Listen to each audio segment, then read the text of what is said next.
Hello and welcome. I'm Jamie. And I'm Steph. And we are your hosts for the Star Trek Deep Space Nine Parmach cast. Parmach, of course, being the Klingon word for love. Because on this podcast, we believe that love will save the world. And that the Deep Space Nine crew are all in a massive polyamorous relationship web. That too.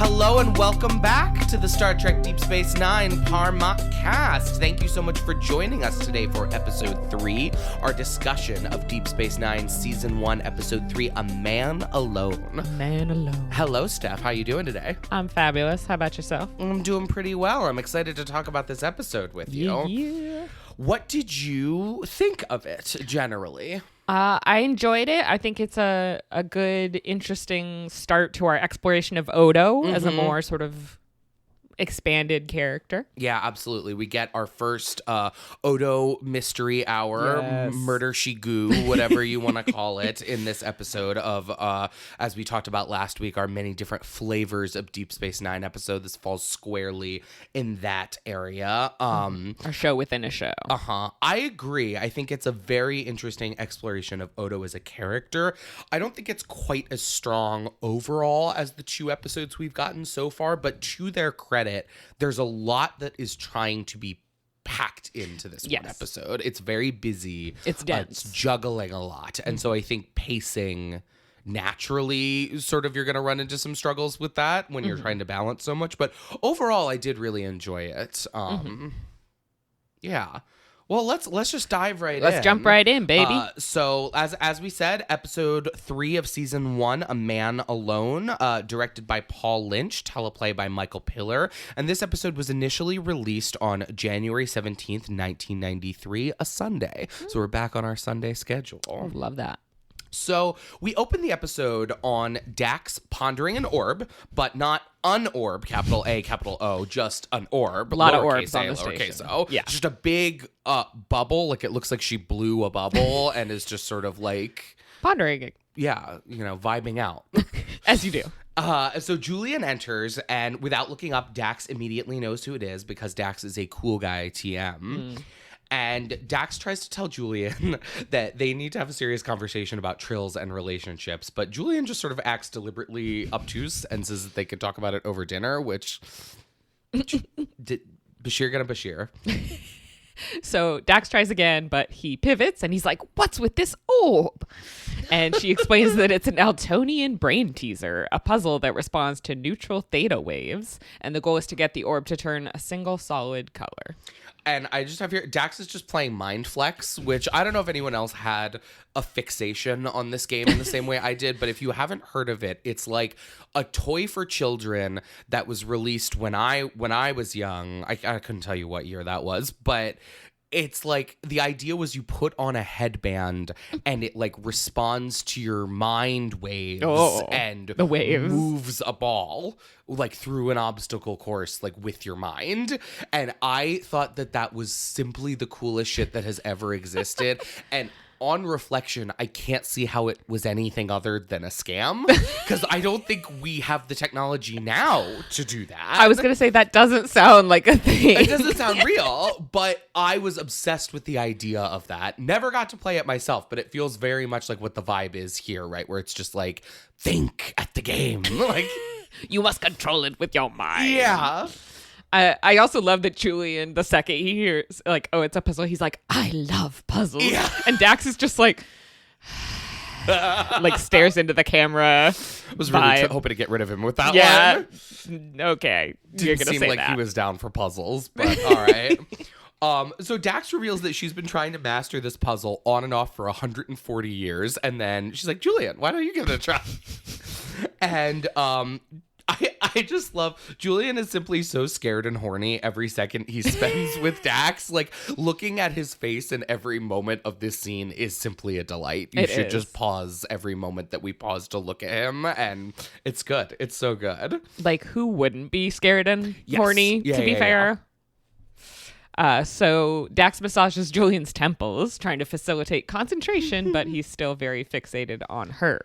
I'm really curious here what they were sort of trying to do with the Dax and Bashir relationship, because these two actors feel like they have an obvious chemistry between them, but I also feel like Dax is very clearly not interested the entire time, and I'm just curious what the plan was, because I kind of like what the story ends up being without getting into that too much, but it feels like it's sort of atypical of like a network show, or even really most storytelling approaches, to like dangle something like this and then not have it go in the direction of a more fully fledged relationship, at least for the time. Right now, I think you might get something like that. But yeah, it is interesting, like, that it doesn't end up being something. Yeah. And of course, it makes sense that he's so fixated on this beautiful eldritch being. Again, who wouldn't be? So seconds after she transfers control of the puzzle to Julian, the orb fizzles out and disappears. And I just have did he just prematurely ejaculate? Because I think that's what happened. It was like, that's very how the actors are playing it. And very I think that's much an extremely funny way to take the scene. Julian is too horny for puzzles. Too horny for puzzles. And as Julian tries again to ask Dax out for dinner, Benjamin arrives, and Dax just tells Julian, perhaps another time before leaving with Ben. And so a disgruntled Julian decides to reset the puzzle and try again and see if he can avoid blowing his wad at the inappropriate time. Theme song! All right, and then we open back in on Quark's, where Odo is sitting at the bar making conversation with his boyfriend Nemesis, and it's just, two old queens having a key. We love to see it, and made me wonder what the drag brunch at Quark's is like. Oh, I bet it's spectacular. I bet it's spectacular if you pay a certain fee. Well, obviously. Like, there's a cover charge, and yeah. Yeah, you gotta pay to not be seated right behind a pole that deliberately blocks your view. And then you got to tip with the gold pressed latinum, obviously. Right. I just love these boyfriends. They're so good. They're so good. So they discuss how busy the bar is, a lot of new faces there, and how many have been on the station since the discovery of the wormhole. Odo turns his attention to the upper level, where Miles O'Brien and his wife Keiko are sitting at a table arguing. Yeah, and Quark tells Odo that the grapevine says that the O'Briens are having marital problems, and Odo claims to never have understood the humanoid desire to couple. And I just think the look on Quark's face, did this goo man just admit to being a virgin in front of me? Like, he's so excited. And so Quark chooses to seize on this moment to tease Odo for being extra virgin goo. But Odo explains that this is by choice, and he resents the compromise that romantic couples must make. Sorry, no, go ahead. Odo, I think what you don't like is compulsive heteronormativity. Yes, 100%. I just had like this whole speech. Angsty teen Odo just needs to stop listening to Andrew Tate. Like, it's really that. And this feels like very much like teen Odo that we talked about last week, where he sees everything very much in black and white. It's like, if someone else gets something, I have to give something up. And it's like, oh, you sweet, stupid goo. Like, just wait until you finish puberty. You're going to look back on this and really wish it wasn't on tape. And so they're kind of wondering aloud what the O'Briens could be fighting about, and Quark explains to Odo that Keiko doesn't like it aboard DS9, which, hard to blame her. It's not exactly a primo vacation destination. No. So Cisco and Dax enter the upper level and they sit down at a table. Quark immediately looks excited about Jadzia being there, and Odo lovingly tells him, like, keep it in your pants, dude. Yeah. And it seems like Cisco is actually interested in her. I truly love so much how these two are just lawful gossip and chaotic gossip, and how together they direct the entire information ecosystem of the station. Because you have like all of the on the books, like Odo knows everybody's business because it's literally his his job to like, keep everybody safe and be in and then Quark, you have the like black market side of the information economy, and then they just get together as a married couple and chat and gossip. Have a key. Yeah. So I just think that's such a good dynamic. And Quark reiterates for Odo and the audience that Ben and Dax are old friends from when Dax was still Curzon. But Odo simply just says that things change. And I think it's a really interesting choice here to have Odo's instinct be wrong and Quark's be right. As we will see borne out in the rest of the episode. I think Odo, despite being a brilliant investigator, suffers from the fact that he sees himself as so far apart from the other humanoids that he very easily falls into the trap of seeing people as archetypes rather than individuals. And so looking at like Dax and Ben, it's like very much like, oh yeah, from a private eye perspective, yeah, those people are fucking for sure. Whereas Quark, the open ear at the bar, knows the importance of each individual's story, and he already knows that's not their relationship. Like that's not the situation. It might look like that, but that's not what's going on. Not the real story there. And it sort of sets us up for this episode, the way that, I guess, spoilers for what we're about to be talking about, but I think it's interesting that for our first Odo mystery, Odo doesn't really solve the mystery, you know? That's a really and I good feel point. like that's sort of setting that up here. And speaking of Odo, he notices a Bajoran man gambling at one of the tables. Oh, yeah. And he's like, who the fuck is that? Who the fuck is that? And asks Quark how long he's been there. Quark tells Odo that the man got in on a transport the previous night. Mm-hmm. And so we shift perspectives to the upper level where Dax and Benjamin are ordering their food. And Dax orders steamed asna, apparently an old favorite of Curzon's. And Jadzia's trying to convince Ben that he should eat steamed asna to put years on his life. And Cisco laments that he wouldn't want to live any extra years if all he could eat was steamed asna, which, first of all, so fair. But I find this beat very interesting because it feels like it doesn't jive with Dax's later characterization. I kind of like what it feels like what they were going for here, which is that with the benefit of multiple lifetimes perspective, the tantamount importance of taking care of your body would be so clear to a joined Trill in the way that it wouldn't for others that haven't like physically felt their body break down around them before. But yeah, Jadzia and especially Curzon are usually portrayed as much more hedonistic. So I just find this sort of interesting. There's definitely, and later in the episode I noted it as well, like some sort of early characterization that then kind of gets scrapped. We're still sort of smoothing things out with these characters for sure. So they laugh, and Ben tells Dax how he's missed her and her steamed asna. Dax comments that he must really miss Curzon too. Yeah. I just feel like Curzon literally only ever eats barbecue bacon cheeseburgers, like the kind with the onion rings inside the bun, or maybe like the Elvis sandwich, the fried peanut butter and banana, but definitely not a salad. That's just not. That's not the vibe. And so Ben says to Jadzia, you were, are a mentor, a father to me, sort of stumbling over how to talk about this. And Dax jumps in and just sort of explaining that the awkwardness and the confusion is natural and that sometimes Trill friendships with other species just don't survive the change of hosts. And Cisco insists, no, it won't be that way with them. He's just a little uncomfortable. And Dax says, it'll take time. Yeah. And a few tables down, we see Keiko, and she tells Miles she doesn't want to fight anymore. She gets up to leave. Yeah. And Miles make this brief, forlorn eye contact with Dax and Cisco before he gets up too. And that's such a small beat, but I just love the moment of Miles making eye contact with them because they all are just so knee deep in each other's business now and forever, and just like get used to that, baby. That's your lives on this fucking bicycle wheel for at least the next 7 years. And Miles is such a private guy by nature, and so I love Calm playing the subtext of that being a difficult part of this transition for him, sometimes having to air out his dirty marital laundry in front of his coworkers. I think that that's just a really potent bit of storytelling that is just coming through Calm Meaney's fantastic acting in He's that so moment.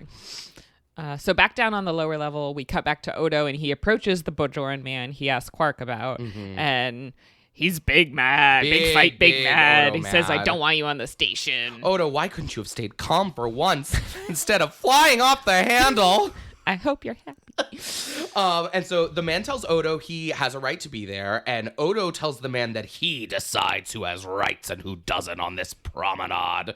And I think it's another case of Odo's sort of teen petulance that really comes across more fashy if you're not taking into consideration his personal context. But it's just so obvious to me, like, he's so protective of this place and these people, and it's very like, well, no, fuck you. I could do what I want. Like, he's very emotional in a way that he tries very hard to pretend not to be. I was just thinking the same, yeah. The man smirks, and he tells Odo to check with his Federation superiors on that one. And so Odo fully just gets into a fight with him. He's like, I don't have to check with anyone, and shoves him into another patron. Yeah, and from the upper level where he's sitting with Dax, Cisco sees the scene unfolding below and rushes down to interfere. And I just really enjoy how Quark's is used as a communal location for our stories in this episode to intersect. I feel like it really, really helps with telling the multi-layered story that they've set out to tell, having that spot for everybody to sort of come together. You know what I keep thinking about is Rick's in Casablanca. Oh. Everybody goes to Rick's. It's very like everybody that goes in to space. Quark's. Yeah. We got like gambling, we got the bar, we got fascists. Quark's is fun. Don't walk, run. And so Odo and this man just break out into a full-on brawl, and Cisco manages to pull them off one another, and Odo tells the man that he has 26 hours to get off the station and just leaves in a huff as Cisco's looking on. So then we cut to out on the promenade, and Keiko is staring longingly out the space window, the porthole, when Miles approaches her. Yeah. And he tells her, I'm willing to ask for a transfer if that would make you happy. But she says that wouldn't be fair to Miles because he'd have to give up his promotion. Yeah. Keiko sort of bemoans that there isn't a better solution available and tells Miles about how she just feels lost given Starfleet's lack of a need for a botanist on board the station, because that was her role on the Enterprise originally. Yes. She's not a member of Starfleet, but she was a civilian scientist working on the starship. And Miles is trying to find the positives. He reminds her there's a whole new quadrant of plant life to be explored through the wormhole, but she waves him off. She's like, I'm not going to be on any of the ships going through the wormhole. Yeah. And I feel like Keiko's line here where she says, I don't need favors from you, is an example of why lots of viewers sort of prickle at this character, feeling like she sort of falls into that like nagging shrew wife stereotype that is so prevalent in fiction of the time especially. But I actually think it's really emblematic of the ways that they're wrong about her. Keiko's very blunt and matter-of-fact in how she speaks, right? And so Miles is trying to say anything he can to cheer her up, including implying that he can use his pull as chief of operations to get her assigned as a botanist on missions to the Gamma Quadrant. And she is simply very clear with him that that's not what she wants. Like, she wants to put her skills to good use and be useful as a professional, not to get to tag along on missions as a favor to Miles. And frankly, I think that there's lots of people, mostly men, who find women that are willing to talk directly about what they want like that to be off-putting. And the reason for that is misogyny. And I think that's a lot of how that Keiko character is perceived and talked about in fandom. And it sucks. So. It really sucks. I really enjoy Keiko, and I do enjoy too. Keiko and Miles, and there's a lot of like, oh, they're not like a good couple, and like she's annoying. Well, I remember the first time I watched it feeling more annoyed with her because I was like 18 when I watched this for the first time, and there was a lot that I feel like I didn't get about the ways that gender politics were expressing themselves through that relationship. And so it does become sort of like, yeah, they fight a lot. She will say things to him that are sort of you could see as insensitive or whatever that might be. But like, it's very much their relationship, and it very much works for them that she doesn't filter herself. She says to him what she means, and he is a very secure person and is very able to be like, Okay, cool. Like, thank you for telling me honestly what you meant. Yeah, he doesn't need her really to like sugarcoat them. it. So I think that works really well, and I'm glad that we have them here. But then he does get a little condescending. Yeah. Mm-hmm. He's saying like, think how much better the promenade would look if it were decorated with some plant life, and like maybe you can create an arboretum. Which is like he's trying to be cute and nice, but he's like, doing his best. Yeah, she's a scientist, not an interior decorator. But I did have he's also not wrong. It would look a lot better if they got some plants in here. So like that's tricky. But just then Keiko notices Jake Sisko wandering around the lower level of the promenade and asks Miles if he really wants to raise their daughter here on the station.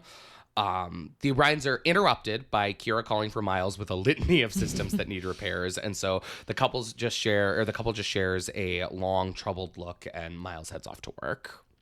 And we join Jake on the promenade lower level.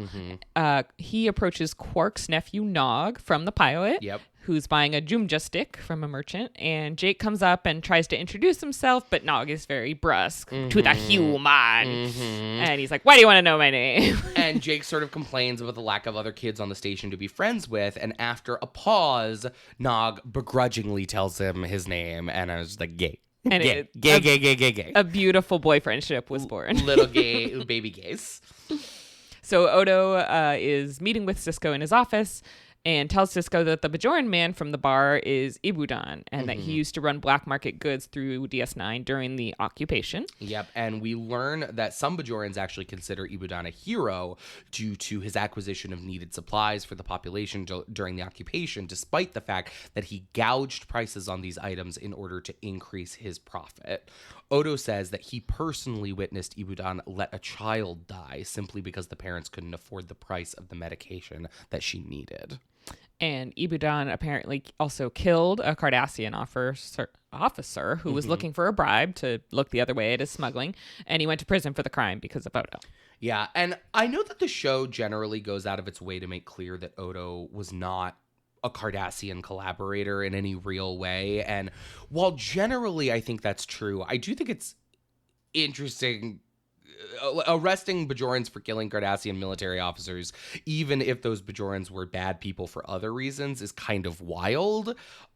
It really only sort of makes sense, again, in the context of Odo's relative youth, when you think about the fact that this system of violence was all he'd ever known, and at least he was working within it to kind of try and make it just. But I just thought that was interesting because you have so many characters like Kira and people who are really invested in Odo as a person going out of their way throughout the show to speak to the fact that he was not a collaborator with this fascist regime. And it's like, well, if you're arresting Bajorans for murdering Cardassians, like that's a little more gray than what we get from him, and a little more on the side of collaboration, in my opinion. I just think it was an interesting characterization of his time and his role in that regime.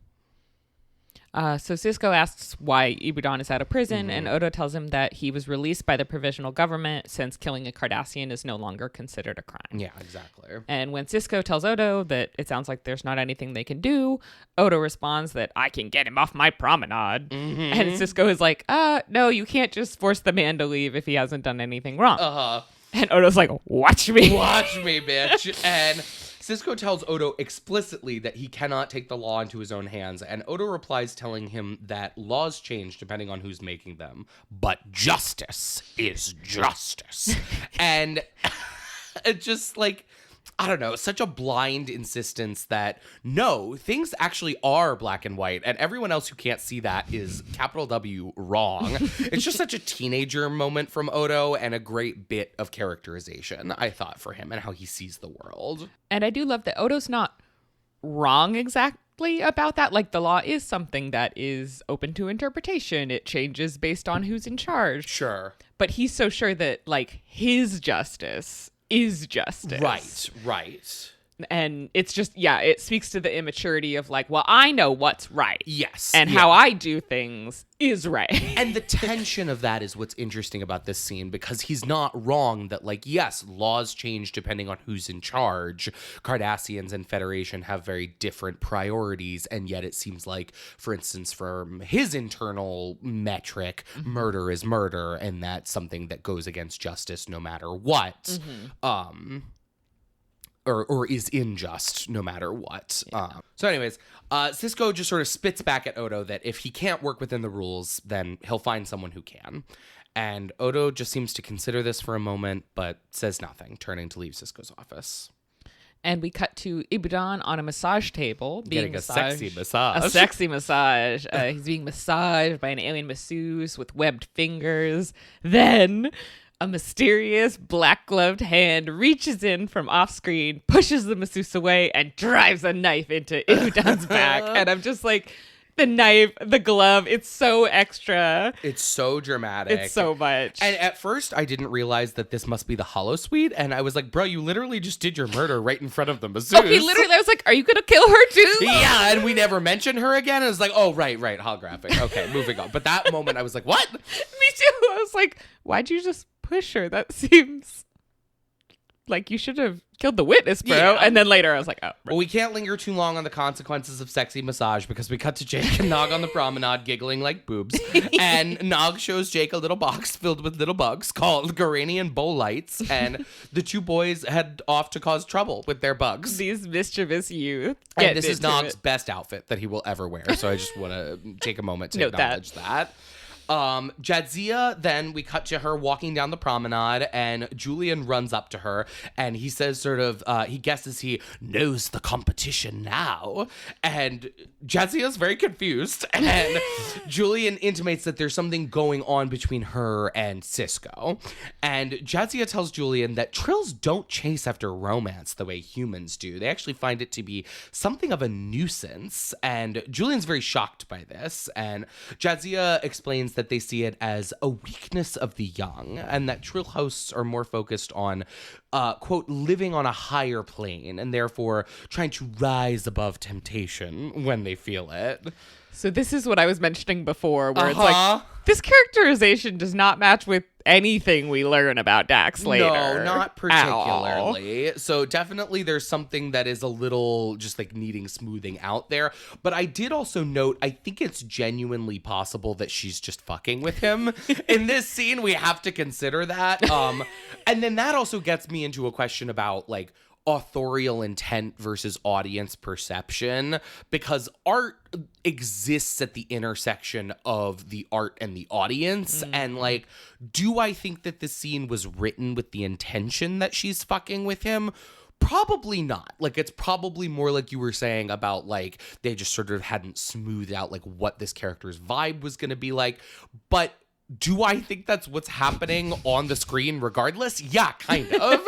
Like, that does feel like the vibe, especially with the later characterization, which shows her as being, like, very open with her sexuality and that kind of thing. Having been a parent several times, yeah. So Julian continues to press, but she's saved by the bell as Cisco calls Bashir, telling him that medical assistance is needed in Holosuite 4. And as Julian and Jadzia exit, we see Jake hiding and looking on as Nog releases the box of bugs beneath an occupied table. Nog rushes over to join Jake just in time to watch the diners at the table start frantically scratching themselves and eventually start turning colors like the horse from The Wizard of Oz. Yeah, it's literally the same effect as, like, I think they call it the horse of many colors, where it's just that's a horse of a different color. Every time we pivot back to it, the horse is a different color, and it's like very the same.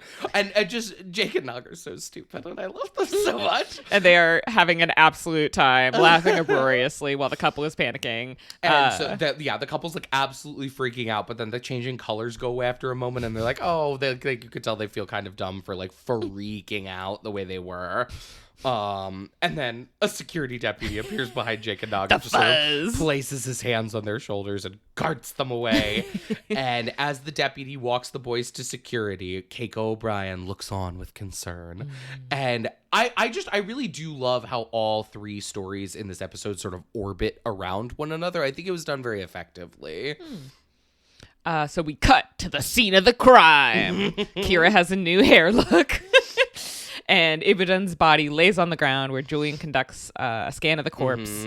Detective Odo circles the room, summarizing what they know. And we have this great shot where we start on the ground with the body and then sort of pan up to see everyone in the room. And you get this shot of Odo's kicky little boots that I think are really cute on him. So I just wanted to note those. We love a kicky little boot. So what we know, the door only opened twice, once when Ibudan entered and the second time presumably when the killer left. There's no trace of transporter activity, and Ben posits that the killer may have entered the holosuite at the same time as Ibudan. I love how this episode soft launches one of the core tenets of DS9, which is that the holosuites are for sex. Holosuites are for banging. It's you go in and you get a weird massage from a web finger lady, and then you don't get asked a lot of questions when you leave, unless you get killed, and then everybody Then there's a lot of questions. is checking out your incognito browser. Yep. Unfortunately, Remember to clear your browser history, kids. don't die before, or don't get murdered before you clear your browser. So Odo orders Bashir to search the room for evidence that there could have been a second person in there. And Cisco asks Kira to inform all docked ships that there will be delays in future departures. And we are officially on CSI Deep Space Nine. They're doing a great job. They're all covering their bases. They're very good at this. And so we cut to the O'Brien's quarters, and in there, Keiko is telling Miles about what she observed with Jake and Nog getting up to trouble on the promenade. And she sort of bemoans that the two boys were basically just looking for trouble because they didn't have anything better to do, which she's absolutely right about. And that same freedom that the children have on a starship just aren't going to work on a station like Deep Space Nine, where there's so many ways that they can get into trouble. Keiko then says something that really catches Miles' attention. She says, what this place needs is a school. Ding! Light bulb goes off. We cut to Cisco's office, where Kira informs him that all the ships have been notified to expect delays. Cisco is in the middle of a meeting with a Bajoran man named Mr. Zaira, who says... Let's take that from the top. We cut to Cisco's office, where Kira informs him that all ships have been notified to expect delays. And he's in the middle of meeting with a Bajoran man named Mr. Zaira, who Cisco says runs the, quote, Transit Aid Center. And this, I think, is really excellent casting, because this is the slimiest man alive, and I hate him so much. Sorry to this man. Man. He's doing a great job in that I want to kill him. And so Zara says that he spoke with Ibudan the previous day, about an hour before the murder occurred, and Ibudan apparently told him that he feared for his life, that Odo might kill him. And this actor just does a really excellent job capturing the bullshit sincerity of an experienced grifter. I'm like, ugh, I can feel my skin crawl. He's oily. Uh-huh. Kira, of course, immediately comes to Odo's defense, but Zaira seems convinced of the possibility. And she's like, there isn't a more honorable man on the station than the constable. And I'm like, all right, gay. In my gay feelings, I know. In my gay feelings, Kira. So we cut to a ship docked at one of the station's upper pylons. Odo arrives aboard with another Bajoran officer in tow, who shows him to Ibudan's quarters. Odo immediately notes that the quarters are big enough for two, with 2 beds and 2 living areas and all of that. And the officer notes that only 1 passenger was logged, and so Ibudan probably just wanted larger quarters, no big deal. Detective Odo's on the case. And I just, it's slightly unclear what the situation with this ship is. Is this like Bajoran space Amtrak? Like, it seems like it's public transit of some kind, and he booked passage, but we're never going to linger on that, so. But we love effective public transportation in this chat. Real, yeah. And so Odo requests a record of all the passengers on board, and the other officer leaves to find a copy of the ship's manifest.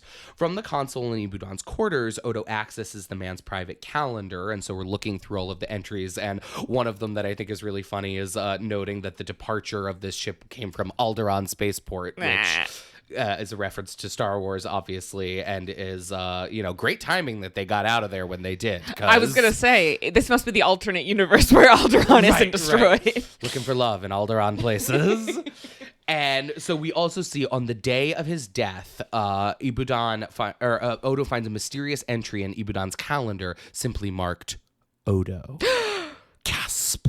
Dun, dun, dun. Dun. And we cut to Cisco's quarters, where Ben and Jake are meeting with Keiko. Ben says how upset he was when he heard about the incident on the promenade, and that Jake won't be spending any more time with that Ferengi boy, which Racist. Yeah, and Jake complains that Nog is the only other child on the station close to his age, and Keiko interrupts and she's like, well, actually there's 12 children on board ranging from 8 to 12. The problem is that there's no structured activity for them all to spend time together and do things. And she sort of asks Jake if he misses his old schools, and at first he's like, no, but he sort of admits that studying on the computer alone can get pretty boring. And Keiko tells Benjamin that she's always been curious about the possibility of teaching.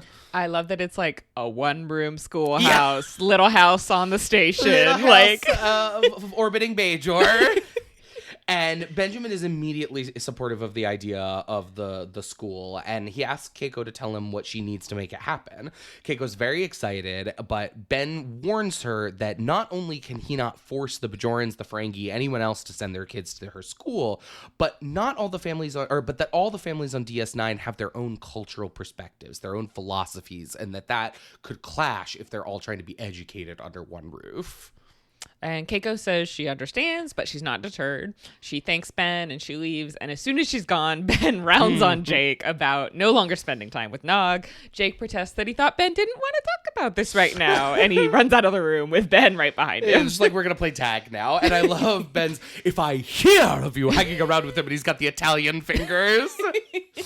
Just trying to keep his boy out of trouble. And so we cut to sickbay where Julian, Kira, Dax, and Odo are reviewing Julian's findings.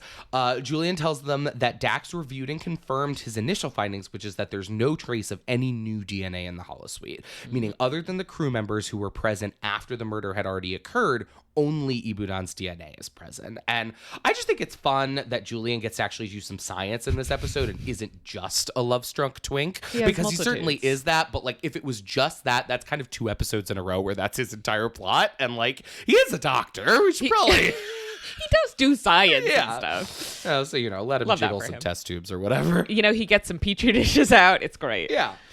So Kira lays out the facts as they have them, that Ibudan was alone in the holosuite with the door locked, and there was no sign of anyone transporting in, yet somehow he was killed. And Odo notes that the only way the murder could have happened was if the killer could have gotten through the cracks in the door. Like, if they were, say, goo. Dun, dun, dun! So we cut to later. Odo and Kira arrive in Ops on the turbolift, and they're discussing the case.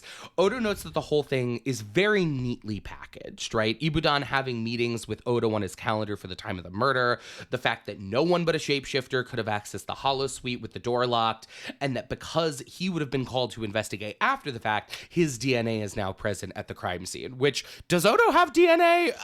That's a really good point. He doesn't have hair, and like, he approximates the vision of them for the solids on the station. There's something identifiable in the goo, I guess, because as in the canon of this episode, Odo very clearly has DNA. There is goo, yeah. But I can't remember, to be honest, if that bears out later. I don't either, we'll but keep don't an worry eye on about that. it. And speaking of goo, Kira asks Odo if he has an alibi, and he explains that every 18 hours he has to revert to his gelatinous form to regenerate. So he was in the old goo bucket in the back of the security office at the time of the murder. Do you think he, like, without telling anyone, obviously, because this has to be like the deepest secret, do you think he like switches it up with different like Jello molds occasionally? Like on like Space 4th of July, he's in like a flag shaped Jello mold, and like, well, I was thinking, I was like, oh, you just have like a bucket? You can't have like a little nice, like, I don't know, bed bucket? It's got a little lining or something. I hope he at least has like some stickers or something on the bucket. Give it a little like on a water bottle, or like Odo like carrying himself around in a Stanley cup. With little accoutrement, little trinkets. The charms and everything. And Kira notes to Odo that the killer may have known about the regeneration cycle and that it could have been a part of their plan, because it's very convenient that Odo was in his bucket at the time of the murder. And so even though he technically has an alibi, no one had eyes on him. No one can verify. Yeah, no one can corroborate it. Exactly. So Kira asks, who might want to frame Odo for murder, but he says he can think of about 500 different people, but that none of them have been seen on the station lately. I like to think that Odo keeps a very thick file in the security office just labeled people who might want to frame me for murder. You never know. Like, no, I already looked through there. None of them have been there this week. He's flipping through each page. So then he asks Kira to have Julian do a sweep of Ibadan's quarters to try to determine if anyone was using that second bed. And he leaves, and Kira looks on with concern. The space between the dialogue in this scene between Odo and Kira is just so chock full of meaning and subtext. And already this relationship between these two characters is just so full. Like there's so much that Odo is not ever willing to vocalize about his experiences. But to Kira, it's written on his face as clear as can be. They really just get each other, and this moment felt like a really great continuation of that dynamic as it was established in the last episode. In Quarks, Keiko's trying to talk Rom into sending Nog to her new school, and he acts very scandalized at the notion of sending his son to a Federation school. Oh, Rom, sorry, I don't know if we've introduced him explicitly. Rom is Quark's brother. Yes. He was in the pilot, but he wasn't named, so this is the first time that we get him as Rom, Quark's brother, Nog's father, officially, another of the main Ferengi characters. Yes. And so he's scandalized at the notion of sending his son to a Federation school, but Keiko explains it's not just going to be a Federation school, that the curriculum she's developing is going to take a much broader approach by design. And speaking of it being sort of his first time as his own named character, he's for Rom. So not Rom yet. No, he's very much not Rom yet. Rom will later come to have this like very signature voice, and there's a couple of his regular mannerisms here, but the iconic character that he will become is still very far off. And it is funny to see this like underdeveloped version of that. It is. 'Cause it's still the same actor. And Rom assumes that Keiko couldn't know anything about Ferengi education, and she explains she does know about, Ferengi's work study and apprenticeship practices, but Rom doesn't think she's prepared for the kind of cutthroat approach to education that the Ferengi pride themselves on. Yeah, and in a deft little bit of maneuvering, Keiko sort of flatters Rom by saying to him, well, there's nothing in the field of, cutthroat business acumen that she could teach Nog that Rom hasn't already taught him herself. But what she can give him is advantages over other Ferengi by teaching him about, other cultures and how they run their economies, insight into things that other Ferengis wouldn't know about. I love Keiko being clever. So and good. The flattery and the manipulation. It's so good. And I think my favorite part about Keiko's maneuvering here is that nothing she tells Rom isn't true. She's just choosing to vocalize the argument that she knows will be the most convincing to his ears. But she's also absolutely right about that a more open-ended education will set up Nog for more success. And that's why she wants to teach, to set these kids up for success. So she is manipulating him, but she's manipulating him by telling the truth, which is very Keiko, right? Like she's very matter of fact. So Rom he's intrigued, but ultimately he doesn't believe that Nog will learn from a human woman. Yeah. And Keiko gets him to promise to think about it, but the odds are not looking good for the new school. They're not, but I do love how persistent Keiko is. She's really not interested in taking no for an answer here. So she leaves, and we see Zayra at the bar talking with some other Bajorans, and he's stirring up that anti-Odo sentiment, claiming he's not, quote, one of them. This fucking sleazeball. I hate this guy so much. And Zara notes that what really bothers him is that Odo was the last chief of station security under the Cardassians. So why is he still here now that the Cardassians are gone? And the other Bajorans sort of agree and discuss going to Major Kira about Odo when Quark interjects from behind the bar. And Quark explains that while Odo is ill-tempered and overbearing, he's no Cardassian collaborator and he's no killer. And Quark says, nobody knows him like I know him. And I'm like, okay, boyfriends. Yeah, right. Eavesdropping Quark stepping in to defend his boyfriend from slander, and we love to see it. Because he must have just been listening to that conversation. Literally, he's standing there just like, the fuck you say about my man? He's like Alexa. He's always listening. And so Zara kind of says he can't believe Quark is defending his worst enemy. And Quark simply says that he guesses that's the closest thing Odo has to a friend, which I feel like he sort of says as a dig at Odo as though it's not true of both of them. Like, buddy, that's your situation you're describing as well. Let's be so real. And they were narrative foils. Oh my God, they were narrative foils. And as Quark walks away after defending his boyfriend, the camera lingers on an older Bajoran man in a dark hooded coat. Do you think he's going to be important later? No. know. We'll Nah. find out. Back on Ibudan's ship, we just get a quick shot of Julian running scans in the dead man's quarters, and He's got his little DNA dirt devil sucking up all the evidence. I just love him playing with his little toys. And then we cut to Ops, where a crowd of the Bajorans, led by Zara, a lot of the same people from the bar, are meeting with Cisco, Kira, and Dax. And Zara's claiming that the crowd isn't saying Odo's guilty or innocent either way, but before he can finish, Kira thanks him for coming in and dismisses him. She's like, that's enough of that. Bye. Bye. I think it's actually, this is a really interesting moment to me because the way it's showing a group of the station's civilian population meeting with the crew in Ops, it sort of underscores the unique nature of the station as both like a government installation and a public space station, right? The unique nature of the crew, as well as having to function basically as the government of like this small town in space. Yeah. And the tone is obviously very different, but the idea of it reminds me of when they have to like hold meetings for the general public in Parks and Rec. And I kind of wish we got more of this. It sort of falls off after this first season, but like that's a very funny idea. Like I'm just picturing Zara as like the random Pawnee man that gets everyone chanting ham and mayonnaise at Ann Perkins. And I think like maybe Julian is kind of Ann Perkins, and he's like trying to explain like health Trying to stuff. do like sex ed for the old people, and they're just like, we've all got chlamydia. I've been eating muffins every day of my life for 40 years, and I feel terrible. Parks and Rec. Anyways. What a great show. After the crowd disperses, Cisco asks a visibly agitated Kira what she would have him do about the situation. And Kira says that Odo's innocent, and Ben sort of retorts that with a man conducting a murder investigation being the current prime suspect, the crowd is kind of justified. They have a point. They have a point. And Kira's just simply not interested in these people's rights to complain, which I love about her. It's very, I decide who has rights and who doesn't on this station. And I'm like, no wonder that they get along so well. The two of them and their strong opinions. It's such an unfair burden to always have to be right. Poor Kira. So Cisco admits to Kira that he plans to relieve Odo of duty, and Kira tears into him about how, Odo's been completely transparent with the investigation. He's had countless opportunities to cover his tracks if he were really the killer that he hasn't taken.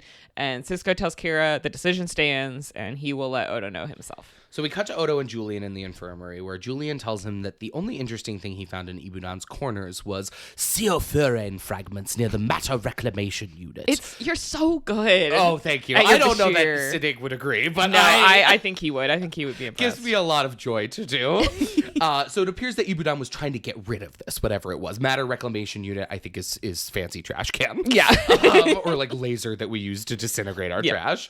And Odo asks Julian about what they could be from, and Julian explains that they come from standard biological sample containers that he uses all the time in his role as the station's doctor. He's not sure what Ibudan could have been using it for, but he did find traces of a complex organic structure within the fragments, suggesting Ibudan may have been conducting some sort of medical experiment.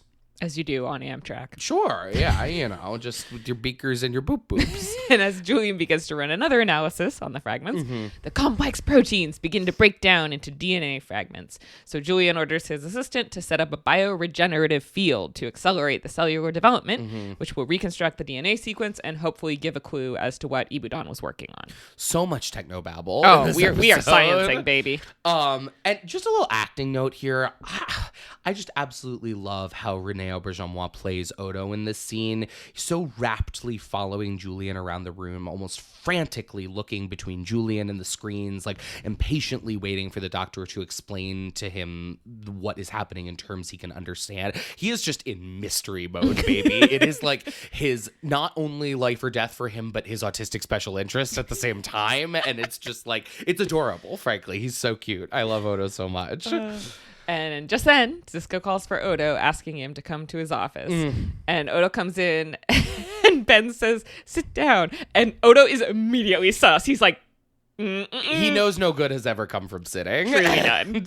And so Cisco tells Odo that for obvious reasons, he is temporarily relieving him of duty. And Odo immediately stands up. Immediately stands again. He's like, you lied. This is not a civic conversation.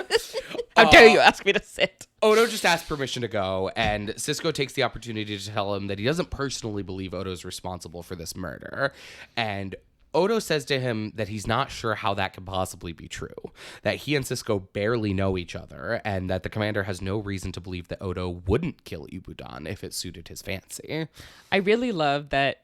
Like, we had our Kira episode and now we're having our Odo episode, and both center around this mistrust. Yes. This lack of built trust. With the two characters that were already on the station before Starfleet shows up. Yeah, absolutely. And with Ben specifically as the center of, like, the station, the center of our story. Like, I like the figure representing Starfleet in some ways. Yeah. Mm-hmm. I also really like how from the text of these lines, it sort of feels like Odo is trying to come across as being sort of hyper logical and just the consummate security officer who knows that everyone is a suspect.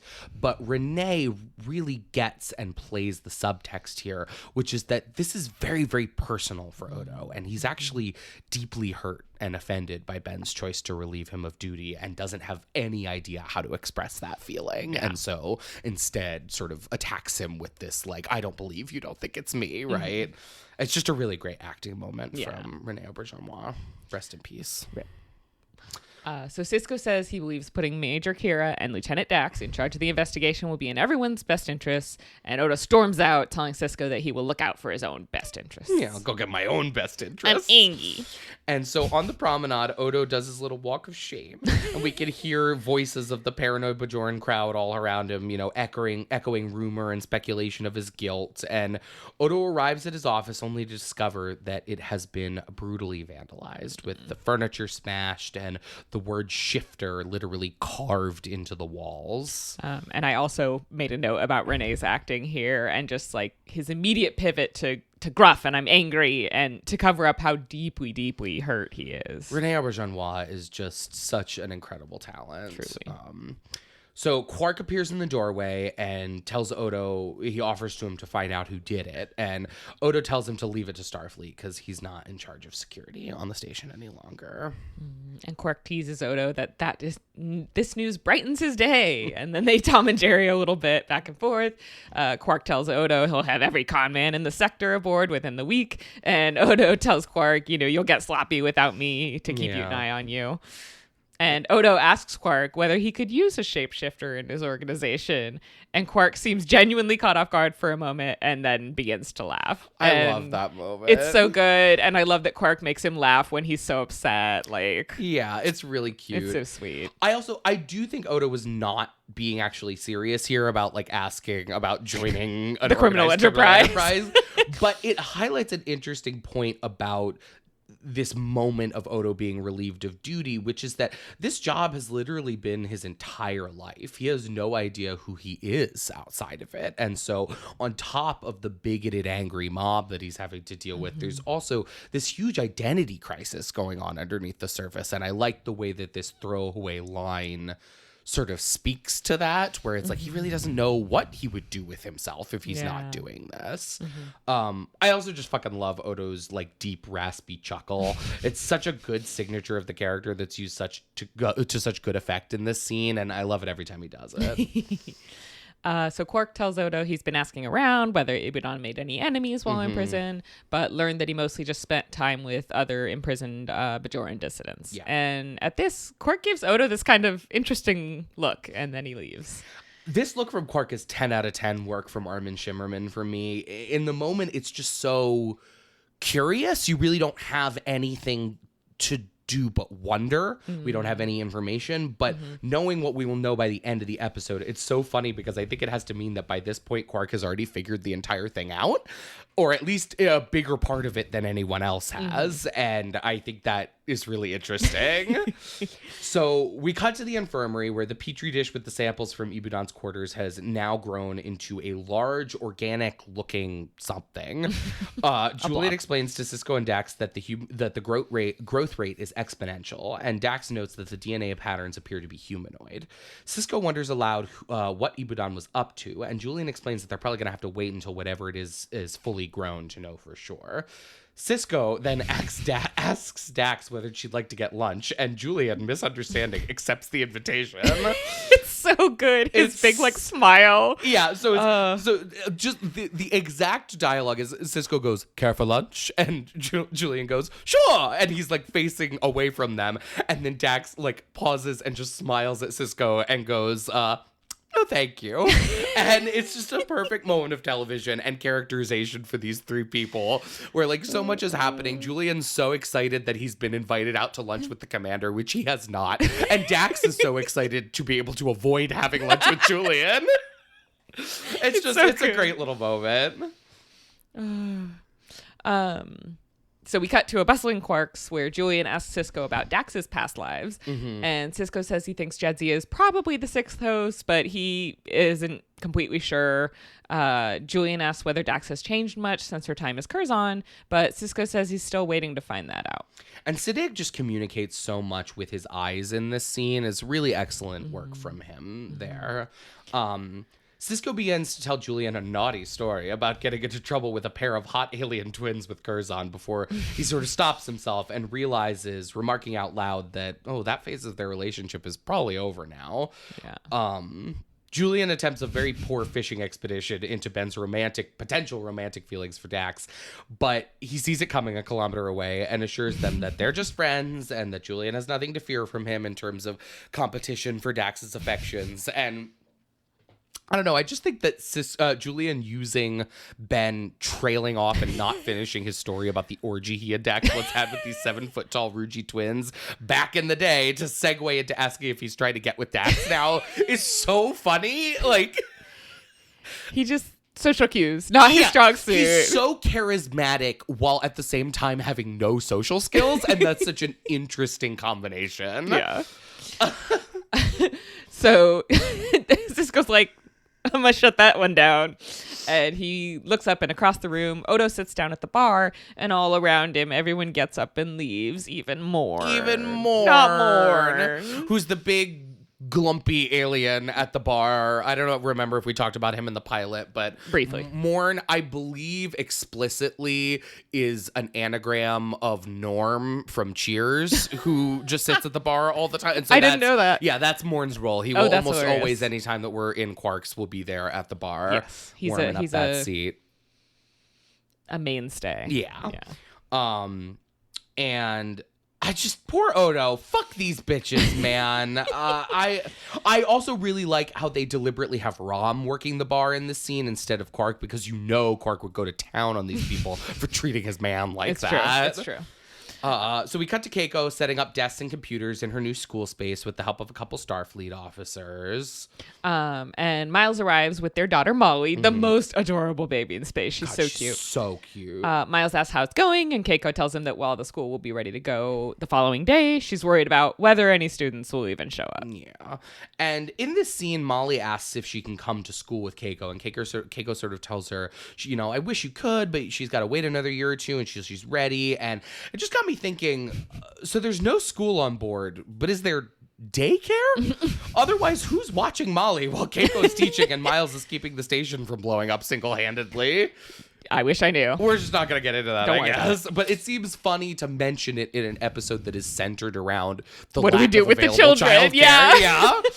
Yeah. And Miles gives Keiko a gift that he replicated for her, which is an old-style handheld school bell. And he tells her that he looks forward to seeing her out in the promenade tomorrow, ringing her school bell. It's so sweet. It's a very thoughtful gift. It's really sweet. Miles and is the also, best. little Hannah Hatai as Molly pretending to open this present is killing It's so me. cute. It's so cute. Just like grabbing it and like sort of like waving because it's not. It's so just funny. so cute. Yeah. So suddenly, our lovely family moment is interrupted by a commotion out on the promenade. Keiko heads to take Molly home while Miles heads out to investigate. And I really like how Rosalind Chow plays her line here, I better take her home, about Molly. The delivery feels like it really encapsulates Keiko's fear and uncertainty about their child growing up on this station where things are so unpredictable and potentially dangerous. And sort of how setting up the school has helped her feel more at home, but not really any less worried about Molly or what that means for their future, right? Because like there's literally an angry mob like right outside her school. Yep. And Rosalind Chow is just awesome, and I love her great. in this role. So we saw Odo walking down the promenade, and he's followed by an angry mob led by Zayra. They're calling him murderer. This bitch again.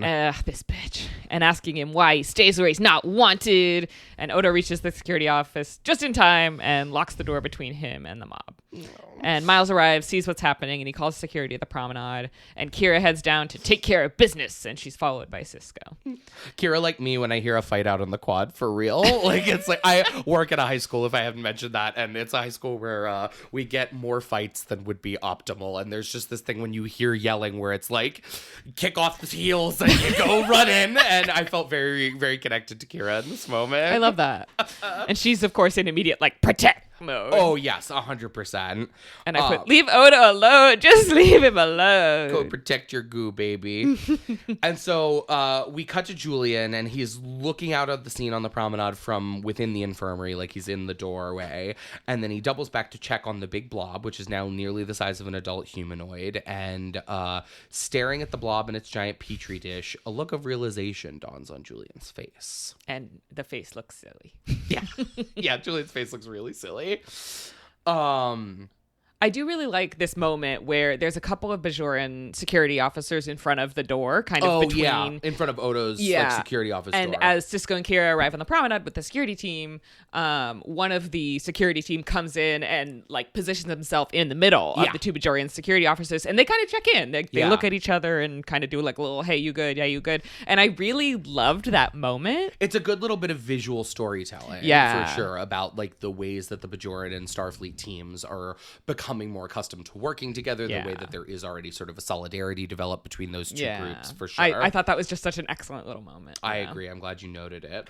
And then just then a man in the crowd throws a brick at the security office door, cracking the window, which I was like, where did he get that brick? Did he bring it from home? He should have brought soup. Brick. He could have said it was soup for my family. Wait, what's that?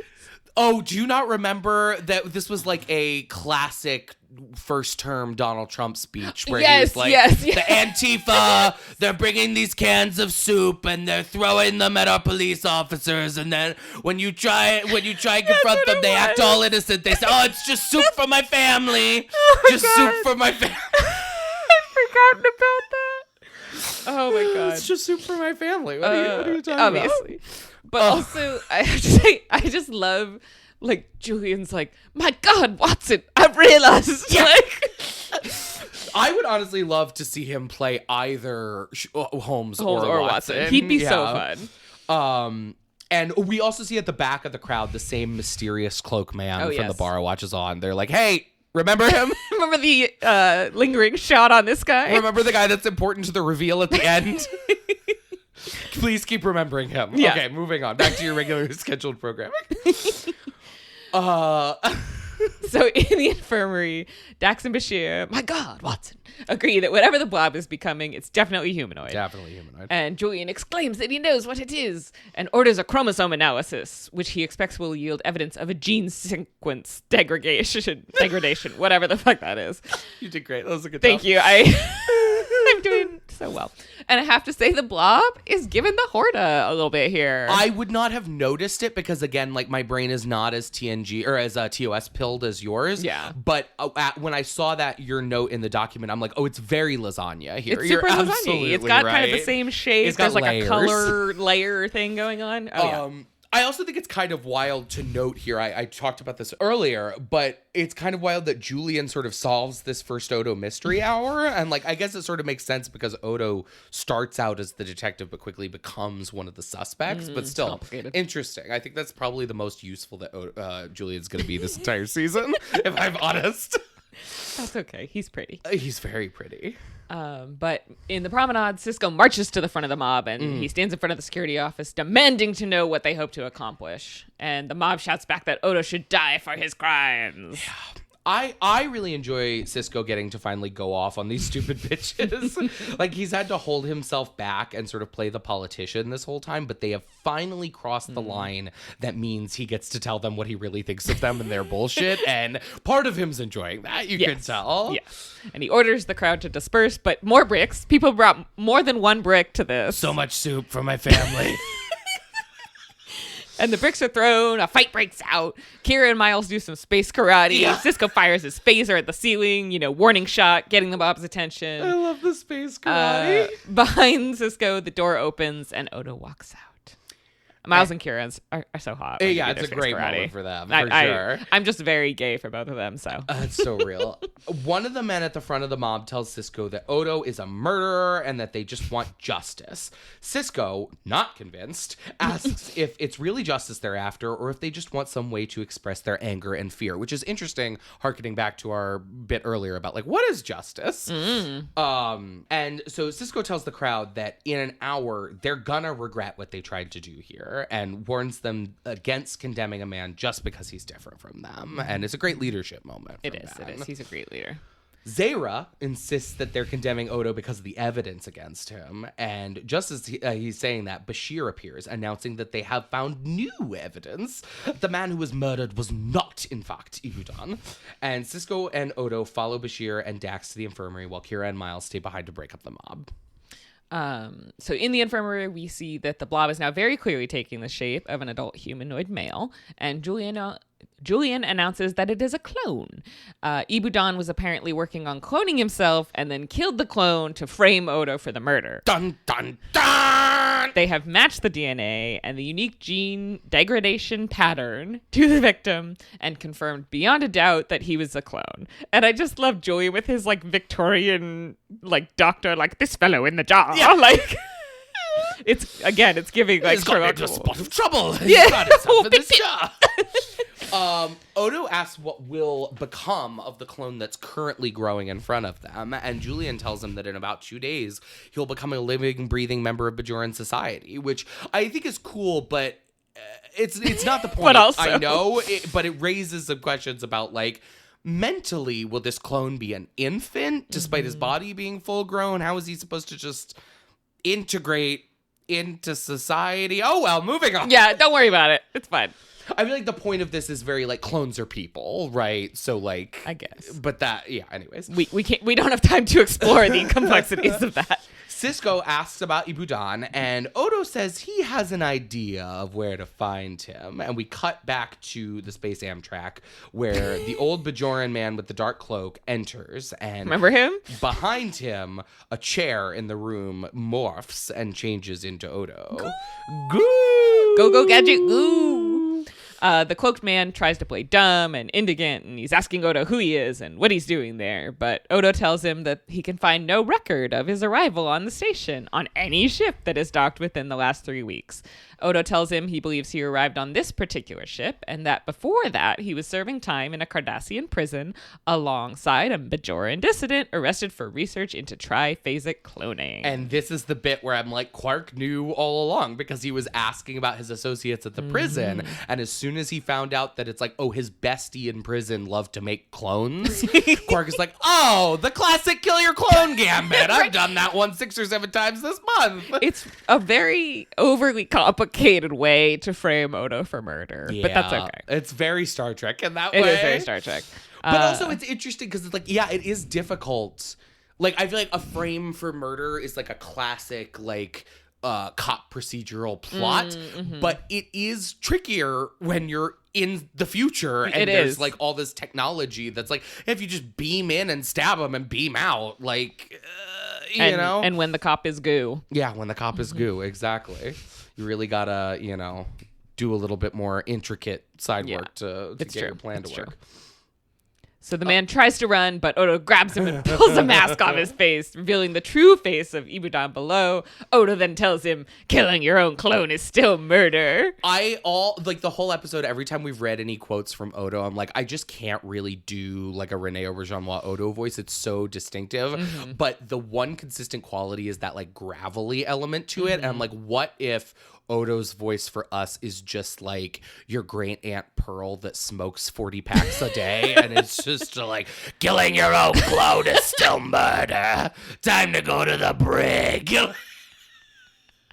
That feels very... Well, we did say we saw Odo as very, like, French, smoking a cigarette. Yes, so... Sacre bleu, you cannot murder your clone, you silly man. And the peeling off of his face is so silly, like the peeling the face mask It's old off. man Jenkins who runs the amusement park. And he would have gotten away with it too if it weren't for this meddling goo and his twink doctor too. And so we cut to Cisco delivering a final station log of the episode detailing how Ibudan was turned over to the Bajoran authorities and that the other members of the mob have gone back to minding their own business, essentially. Tragically, Ben notes that to his knowledge, Odo has received no apologies. And I just really, really love this line about Odo not receiving any apologies for the mob's abhorrent actions. I love that it was included. I love what it says about mob mentality and about how guilt and shame operate. I love that it tells us that this is something that Benjamin is paying attention to. And I love the insight that it gives us into Odo's experience on this station. So we cut to Keiko O'Brien waiting anxiously for her first students to arrive. Ben arrives with Jake, and Keiko tells him he was right. This won't be easy.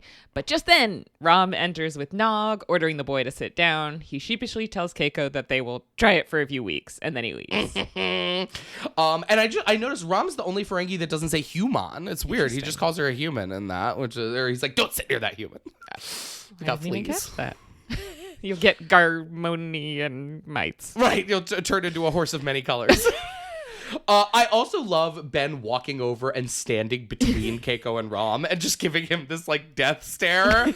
I genuinely don't think Benjamin has a bias against Ferengi. I think he just is very protective of his son, and this guy seems like an asshole. So he's just very fair. Like, why do you think it's acceptable to act this way in front of me? Like, it's good. And as Ben leaves, a couple more children enter. Keiko excitedly tells them to take any seat, and they get to work. Roll credits. Yay! That was good. That was a good episode. Good what did you think overall? What worked? What didn't work? I think I agree with you, like what you were talking about at the beginning of it's dense. Yeah, it is definitely dense. A little bogged down. I think we've got our A plot, which is like the Odo murder mystery. I would say our B plot is the O'Brien's marital troubles and the school development and all of that. And then the C plot would be Dax and Julian and Cisco, like that relationship triangle. So it's a lot that we're juggling. It's a lot that's going on. I think the place where it gets most bogged down is all the clone explanation. Yeah. It's the science of it, or like the fake science of it. The fake science of it. And it's like, did we need like 3 scenes to do that? Or could we just be like, Ibudan made a clone? Right. Do we need 3 separate lasagnas growing in a petri dish at varying sizes? The progression of the lasagna. Right. Yeah, no, I agree about that. Especially I think this episode is its weakest in its last 10 minutes of like, we have set up all of this stuff that like we're simply not going to wrap up in a satisfying way necessarily. And the bit about like, and then Ibudan went to jail, and then the clone went to go live his best life. And, like, it's all very sort of like, we gotta wrap it up. They're giving us the sign from backstage. We gotta but I'd rather it be overly ambitious than under ambitious, right? We must be brave in the attempt. And there are certainly some track episodes that we can point to across this show or others that fit the under ambitious bill, where it's just like, oh my God, could we do something interesting? And at least this episode had a lot of interesting things going on. It did. Lots going on.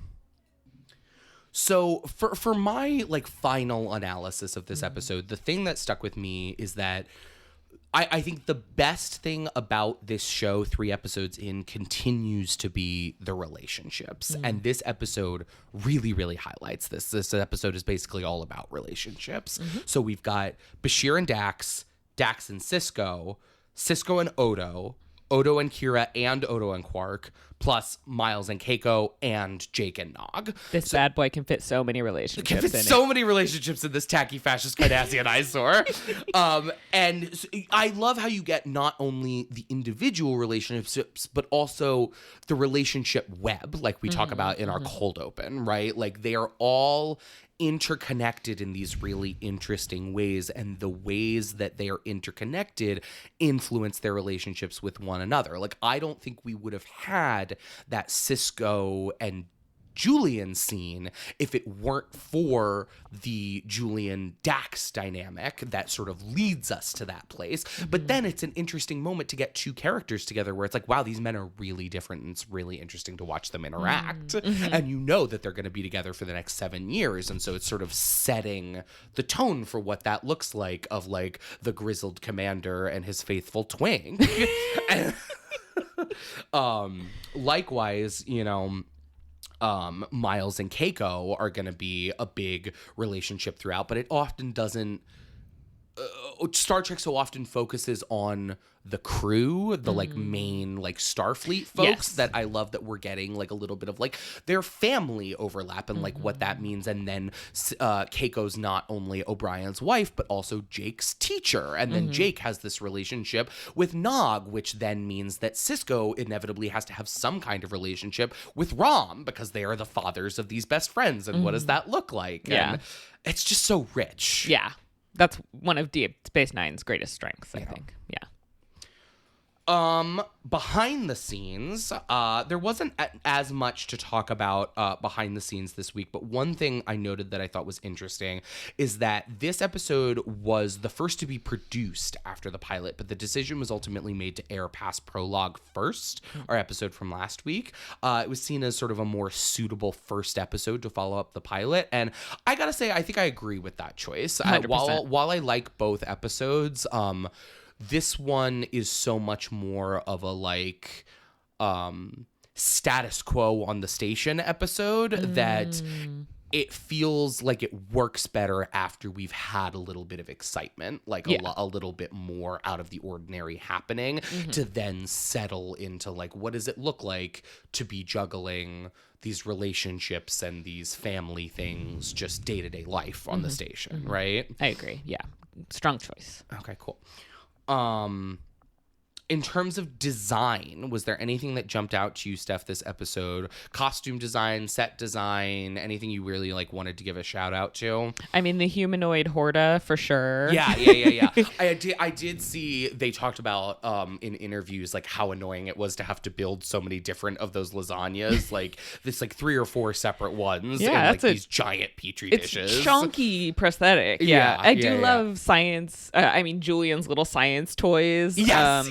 I love that those there are great props. Is a petri dish just like a petri dish today, but we're putting it in blue water with tongs. Blue science water. Blue science water. Yeah. And the combination of like screens as well as, you know, the test tubes and the beep boops. And absolutely. I love the vibe of like the medical sort of apparatus. I totally agree.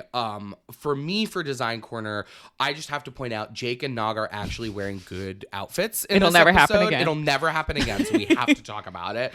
The purple jumpsuit for Jake, and then for Nog, the like yellow top over the orange leggings. They're such good looks for these boys. They will never look this good again, and we really need to appreciate it in this we gotta give props where props are due. I also really just enjoyed it. It wasn't a big part of the episode, but the set design for Keiko's classroom I thought was really good. It was a good blend of sort of the weird general Cardassian architecture and aesthetic with a traditional classroom setup with generic future tech mixed in. Like I really liked, in particular, the individual student desks with the computer terminals built into them, and then like the high-tech blackboard in the front with the L cars on it.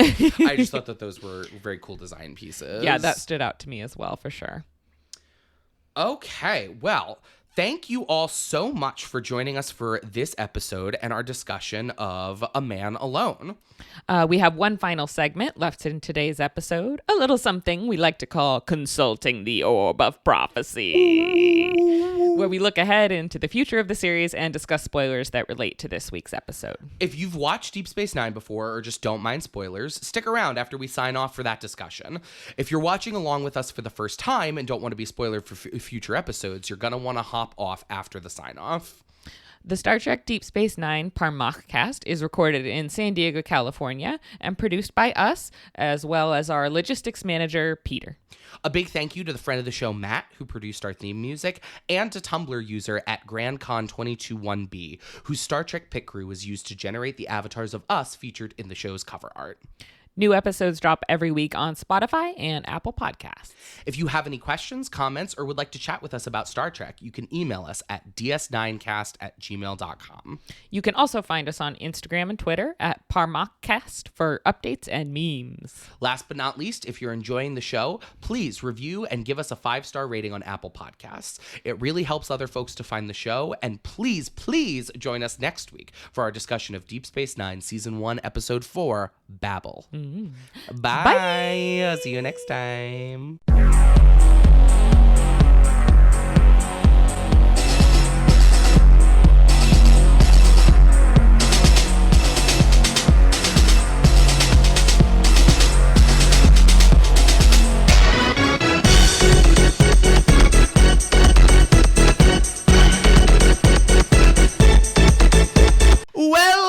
Welcome to Consulting the Orb of Prophecy, a little section where we skip around in linear time and discuss that which has yet not come to pass. The destined we were always destined to take. Yes, yeah, exactly. So I think much like the best aspect of this relationship or of this episode are the relationship beats. I think the most interesting things that we call ahead to in it are those growing and changing relationships, right? So particularly this episode shows us the birth of the, as we will learn, lifelong friendship between Nog, the first ever Ferengi in Starfleet, and celebrated author Jake Sisko. Celebrated author Jake Sisko.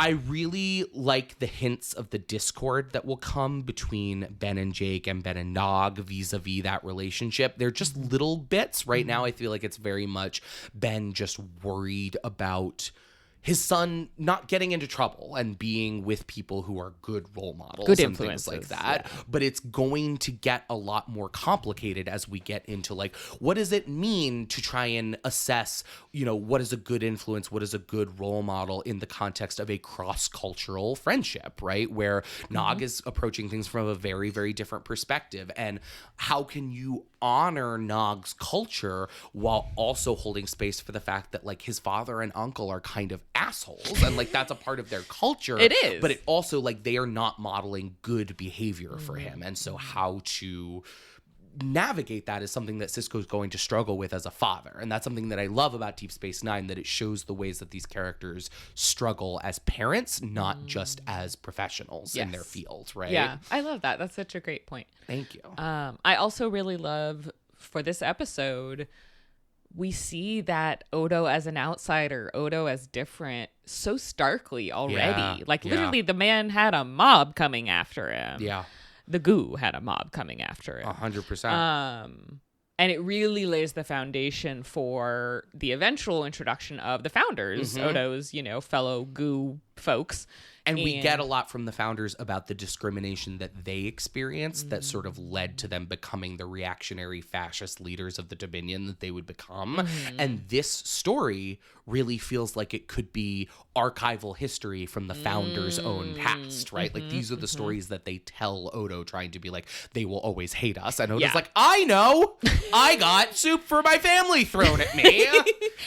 And I think it also lays the groundwork for how desperately Odo wants to belong. And he cannot truly belong. As much as he has Kira and the people who love him, culturally, he is an outsider. And physically, he cannot belong in the way he can belong with the founders. By the way that they merge, like way physically. That they merge physically. And, That's a we really don't know good that point. yet, obviously, but this really lays that foundation of when he's gooey's in a bucket by himself. Yeah, that's really interesting, actually, to juxtapose the goo bucket to the Great Link, right? Where becoming goo every 18 hours, or I think later it's going to be 16. It's 16. But That's another number that changes. Yeah. Initially it's just this sort of quirk of Odo's, but later when we compare it to the fact that the regeneration process is part of how the founders come together as a community, that they're all together in their big puddle of goo on their homeworld all together. God, every day Odo is going through this physical process where he is supposed to be, quote unquote, supposed to. Like, I know it's interesting to try and think about like whether genetics is what's the word, prescriptive like that, but like it does feel like the goo, the regeneration is supposed to be something that is done in community, a and communal so Odo having to go regeneration. through that by himself, Alone. just in a little bucket in his closet for all these years. It's very sad. It is sad. I never thought about that before now, but dang. Poor Odo. We love Odo. Poor goo boy. Goo boy. I also just think that's cool to start thinking about that now, because I genuinely don't think that they had anything about the founders in mind when they were writing this. Like, that feels like they really came up with that in season 3 to be so real, but it fits. It works. It works out. The characters are so strong, and the backstories that they build later are building off of the really strong characterization from these early episodes, and so it does all still fit together logically. Yeah. Anything else you wanted to say on this? Not for me today. Thank you. I think one last thing I wanted to touch on, just sort of about what I was talking about the relationships, is that I don't think they even talk to each other once in this episode, but I really love later on the relationship between Benjamin and Nog, and the way that like Ben for so long thinks of him as this guy that's causing problems for his kid, that's leading his kid down a bad path that might be a negative influence on him. And then for Benjamin to be the person that sponsors Nog's admittance to Starfleet Academy, and then to be his first commanding officer during the war. I just think they never spend a ton of time on it, but I think the subtext of that relationship is really beautiful. And so just noting that this is where it starts is really funny to me. The Ferengi boy. Yeah, just like, hey, don't sit next to that human. Like, and the glare from Cisco, just like, oh, boys, you have no idea what you're in store for. There's so much good ahead. So much good ahead for all of us. The best is yet to come. All right. Well, thank you guys for hopping into the Bajoran space hole with us for this for this edition of Consulting the Orb of Prophecy. And we will talk to you all next week. See you next time. Bye.